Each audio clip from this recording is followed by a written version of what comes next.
Welcome to a new episode of Core Talks. Now, we're shooting today's episode on a Monday, and I usually do not tend to disagree with the Boomtown Rats, who once famously sang, "I don't like Mondays." Today, however, I want to make an exception. Not only am I going to talk about my favorite subject, AI and ethics, I also have a truly remarkable guest with me today. Welcome, Dr. Lerbinger. Thank you very much. Now, before we jump into the questions, ethics is usually considered to be a very abstract, a heavy philosophical concept. Intriguing, yes, but many of us fail to see its practical value, its applicability for everyday life.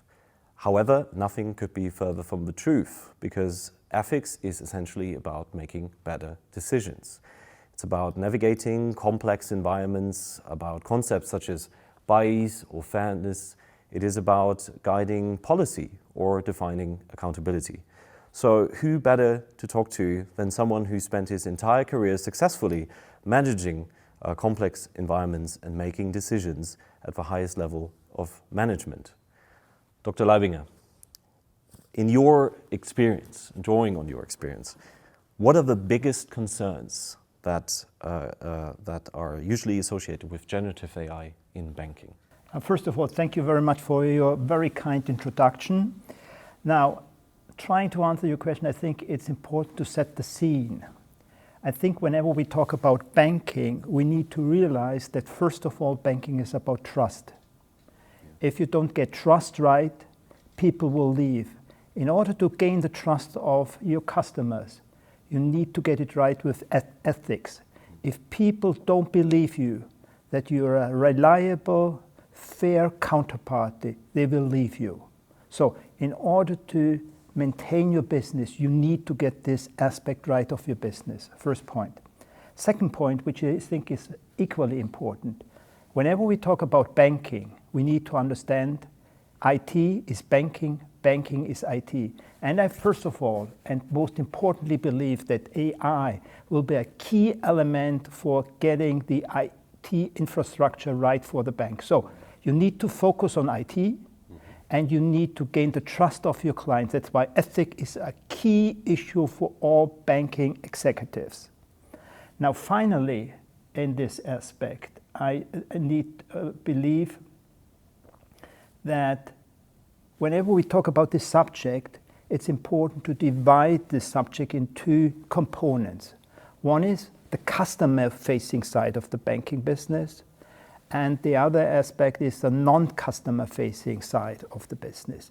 Personally, I believe that in terms of implication of AI, the focus will be initially on the non-customer-facing side of the business, because there has been significant progress, and as a result, in the first phase, you will see lots of implication of AI tools in the non-customer-facing side of the business. However, over time, the customer-facing side will be equally important. Now, trying to answer your question, and sorry for the long introduction, I think to get it right, you need to focus on two pillars. Pillar number one is what I would call privacy and security. You need to convey a very strong message to your customers that whenever they give you data, personal information, the data are protected and they are secure. If you don't convey this message to your customers, customers will not be prepared to hand over sensible data. And without sensible data, you will have not the training data to produce good AI tools. Second pillar, which is equally important, is, and you touched already upon this point, is bias and transparency. Bias, I mean, the tool needs to be unbiased. It needs to be fair. No specific group should be punished just because they belong to a specific group. And as a result of this, the rules governing the AI model should be very transparent. Everyone needs to understand and needs to believe that the tools are fair and the results of AI is not unfair. Mm-hmm. Thank you. Let's talk a little bit more about bias. Bias in AI models is a very well-documented issue. What steps can banks take to mitigate bias in GenAI systems? I personally believe it comes ultimately down to your database. The database needs to be diverse and needs to be fair and needs to be representative. This is the building block to address your question. Now, once you have a fair and diverse database, you need to implement a couple of steps to make sure that you achieve your objective. One is you need to do regular audits to make sure that your training database remains fair, remains representative. And it also pays off to have a continuous monitoring tool in place to make sure that you achieve your objective. Because once you have a training base, the job isn't done. It's the first step. You need to monitor it that the objective is met over time. The second aspect deals with what I would call the human side. You need to have cross-functional teams to represent not only from the database, but also from the people dealing with the training database, that they are in sync. Secondly, you also want to make sure that the team is not only diverse, but also represents cross-functional experience in order to have a comprehensive setup. I think these elements are important, but once again, the foundation is to have a diverse, unbiased training database. So that answers, you touched on two things, bias and transparency in your earlier response. So, but transparency is equally important, right? So how can banks ensure transparency in AI-driven decisions, especially in areas that are very sensitive, like credit scoring or loan approvals? I think this goes back to the core of the issue you raised. And here we talk about what I emphasized at the beginning of my remarks. The key issue, we are talking about the customer-facing side of the business. So this is of high importance that you get it right. Once again, I think we come back to the point we addressed earlier. In order to make sure that you have unbiased decisions, you need to have the right training database. If you have a diverse, representative training database, by definition, the decision should be unbiased, the decision should be fair, and no one should be disadvantaged. Now, this doesn't happen over time.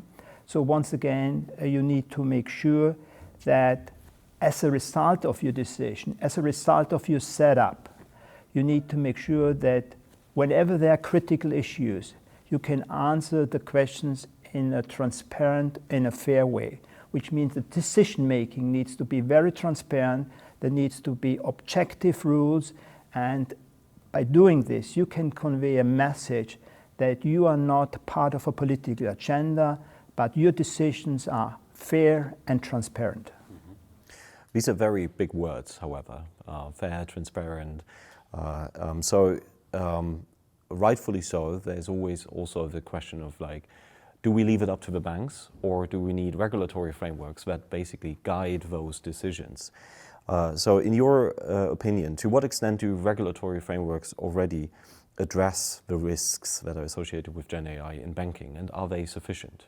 Now, we talked a lot about unbiased decision making. Maybe I'm biased. I tend to believe that regulators do not have the expertise to set up the regulatory framework for these kind of questions before something has happened. I tend to believe that regulators only act once something has happened. So from the perspective of banking executives, you need to be proactive and envision certain scenarios which might happen. And your approach to these very important issues should be driven by a key consideration: what could happen? And this should be the question in order to set up the necessary framework dealing with these important issues. So don't wait for the regulators to respond to a certain incident. This will happen only once the incident has happened.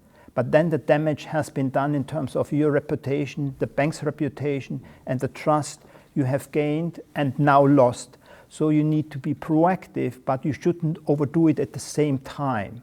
Because I believe that getting this right doesn't provide you with a competitive advantage. Sort of using management consultancy language, I would argue it's a KO criteria. You need to have it because banks and other banks will also have it. But this doesn't give you a competitive advantage. But if you don't have it, you're bound to lose. You're bound to lose customers. You're bound to lose credibility with the regulator. You're bound to lose credit with your customers. So you need to have it, but it's not a competitive advantage.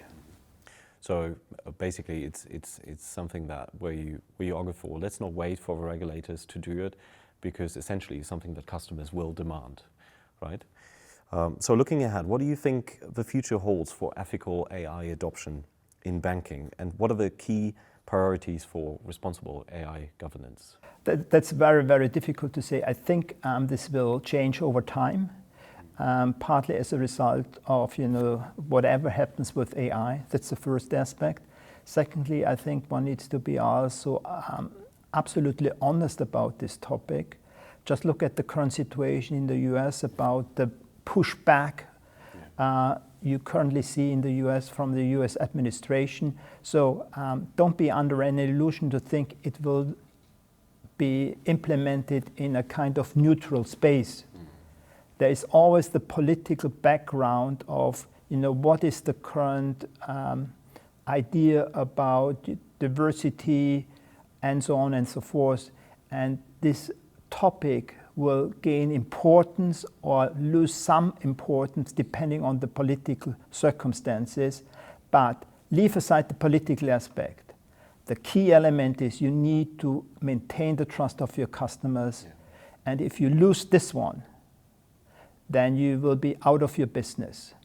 And in order to gain and keep your customer trust, you need to make sure that customers, this has nothing to do with the regulators and the political environment, that customers believe that you act in the best ethical way and in a way customers expect from you.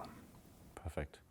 So I think we can conclude that ethics is not a nice to have. It is an integral part of business and business decisions. And that concludes our session today. Thank you very much for watching. Thank you, Dr. Lerbinger. Thank you very much.